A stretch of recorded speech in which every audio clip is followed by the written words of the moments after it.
Hello, ASHE colleagues. The theme of ASHE 2020 is full participation. Thinking about full participation always prompts me to consider who gets to decide the parameters of participation.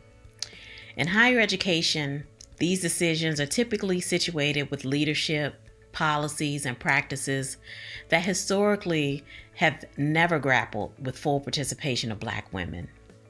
I'm reminded of the late Congresswoman Shirley Chisholm, who became the first Black woman to serve in Congress and ultimately seek a presidential nomination. She famously said, "If they don't give you a seat at the table, bring a folding chair." Research is clear on the barriers and challenges facing Black women. We boast the highest student loan debt, earn the majority of our degrees from for-profit, less selective, and under-resourced schools, have limited out-of-class interactions with faculty. We remain underrepresented in every aspect of STEM fields. Despite degree attainment, we're situated in low-paying jobs and represent the highest percentage of minimum wage earners. We earn less money for quadruple the effort. The list goes on. Addressing full participation for Black women in higher education requires researchers to engage in a drastically different paradigm. Full participation looks like examining the structures that prevent full participation and naming the intersectional injustices they produce for Black women. It looks like engaging in research that presents Black women as possibilities and possibility models rather than problems. It looks like disaggregating data to locate Black women's experiences. It looks like citation politics, where our intellectual contributions are valued rather than co-opted. And it sounds like naming Black women rather than saying women and minorities. It sounds like no longer needing to say the first in reference to Black women. For Black women in particular, our full participation is best articulated by Audre Lorde, who argued the master's tools will never dismantle the master's house. So rather than bringing a folding chair, we have to construct our own table. We have to invest in one another and engage in coalition building for and by Black women. Create language, methodologies, and paradigms that capture our dynamic lives. We have to ask research questions that matter to our humanity and inform educational policies that fundamentally affect Black women within and beyond higher education. We need to create intellectual spaces that translate beyond a journal article or a conference presentation. Most importantly, we have to reimagine what research is and can be beyond standard approaches that simply aren't comprehensive or critical enough to capture our intersectional experiences. When we begin to do these things, not only are we shifting the landscape for ourselves, but also for the entire landscape of higher education research. Hi, I'm DL Stewart, and I wanted to talk about advancing full participation, the theme of the 2020 ASHE conference. This vision of full participation must go beyond the rhetoric of diversity and inclusion, as I've spoken and written about over the last 4 years. Rather, advancing full participation requires shifting our mental models and tacit assumptions so that equity and justice become the lens through which we, 1, identify gaps and challenges to participation, 2, equity and justice become the means by which we seek redress, and 3, equity and justice become the criteria by which we evaluate the outcomes of our efforts. As I have discussed, equity and justice ask different questions in each of these areas. Instead of merely identifying a diverse representation of identities in the room, an equity and justice perspective is aware of who is consistently left out of the room and those in the room whose ideas won't be taken as seriously because of their status and others' elitism. When we lead with equity and justice, we promote systemic and structural changes that center those most vulnerable to disparate impact by existing policies and practices. When we judge whether our efforts have been successful, we look to conduct equity audits that assess how vulnerable populations have been impacted or left unaddressed by new policies and procedures. In my research with Black alumni who attended historically white private institutions between World War II and the passage of major civil rights legislation, I saw the gaps left when full participation relied merely on incremental increases in the racial diversity of the student body, and thus conflated desegregation with integration. Diversity and inclusion is a desegregationist model. However, advancing full participation in ways that also advance equity and justice requires a move beyond desegregationist models to an integrationist model. Integration values and centers the needs of those who are minoritized and marginalized by the systems that maintain power and privilege in the hands of a few.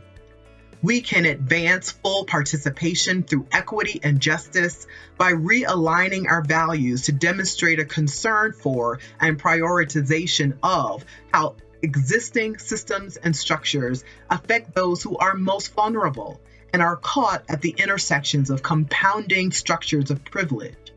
This is generational work. This requires a vision of an otherwise, as Sean Crawley has written, the courage to see it into fruition, and broad coalitions across identities and backgrounds. I believe we can seize this moment to sustain that movement. Hello, ASHE. My name is Julie Park from the University of Maryland, and I'm one of your ASHE 2020 Program Committee co-chairs. With that, I hope you're all advancing full participation by staying home and social distancing. But one day, it's hard to imagine, but one day this will be over, and we will have to go back to some sort of new normal for all aspects of higher education, including one of the areas that I study, which is college admissions. So for my 3-minute video, my big idea to advance full participation in admissions would be to do away with the SAT. Now, there are lots of reasons why you may have already thought this is a good idea. People say the test is racist, it has limited predictive validity of how well students actually do in college, and all of these things are true, and those are good reasons too.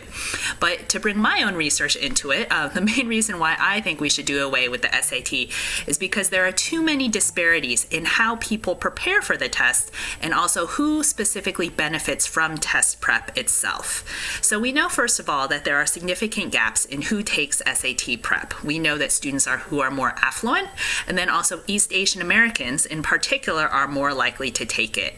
In one study that I did, about half of Korean Americans and 40% of Chinese Americans along with more affluent students, took SAT prep. That data was actually from 1997, so it's over 20 years old. We can expect that those numbers are much higher. Now, in certain contexts where certain groups aren't doing as well on standardized tests, a commonly offered policy solution is, well, just expand test prep. For instance, in the New York City elite public high schools. However, that doesn't work. We know from the research that not everyone benefits equally from test prep. So that's my second reason why a lot of the foundations of the SAT are really not working. We know that from existing research that students who are already well academically prepared, and East Asian Americans in particular, tend to experience significant benefits from test prep versus other groups. And this is really troubling. It's not enough just to extend test prep. Standardized tests are supposed to be some sort of objective measure of merit, but in the end, what they measure really is family wealth and socialization into the test. During these coronavirus times, there is a new wave of schools going test optional, and that is a good thing. It's a start.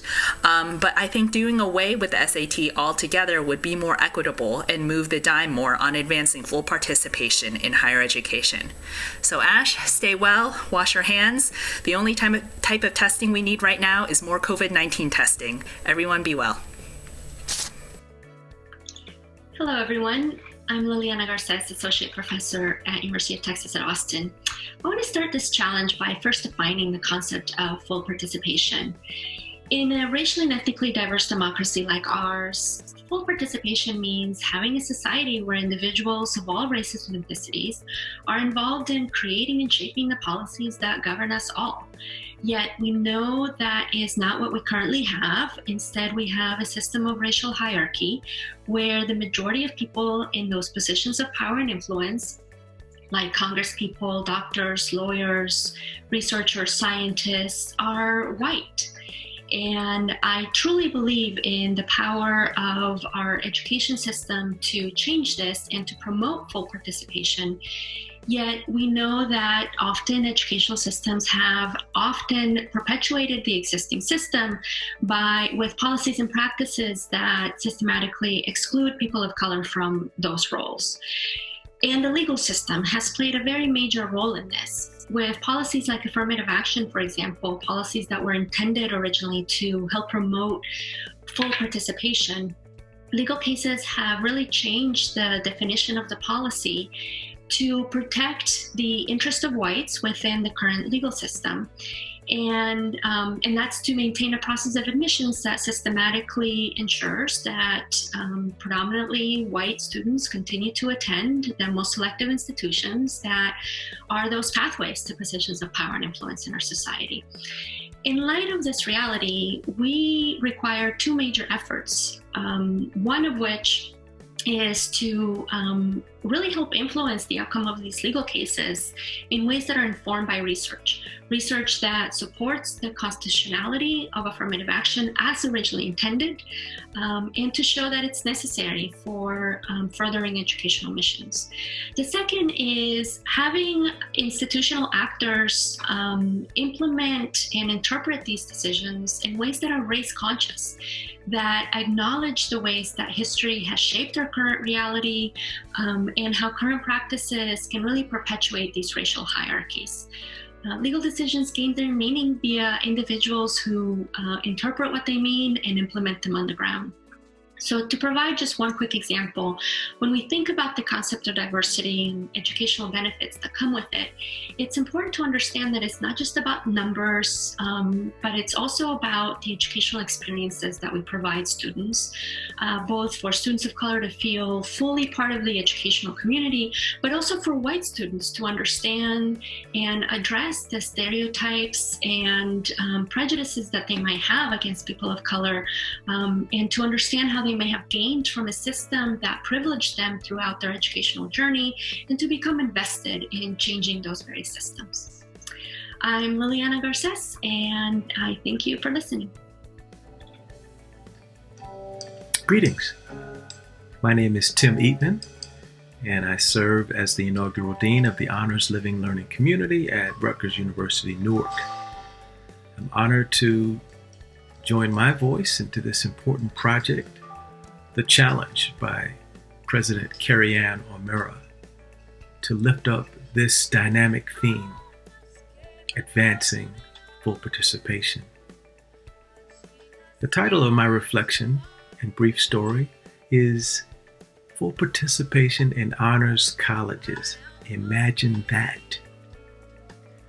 Legal scholar Susan Sturm defines full participation as an affirmative value focused on creating institutions that enable people, whatever their identity, background, or institutional position, to thrive, realize their capabilities, engage meaningfully in institutional life, and contribute to the flourishing of others. It's been my honor to develop engaged scholarship with Susan, John Saltmarsh, and Adam Bush, both in writing and in impactful practice through Imagining America and other networks and associations. As I was preparing these remarks, I thought about President Barack Obama's Nobel Peace Prize lecture. With a head full of black hair then, he talks about the perils of war, but I see this pushing imaginative notion of full participation at the heart of his message. An expansive understanding of war, he argues. We are at war in our society.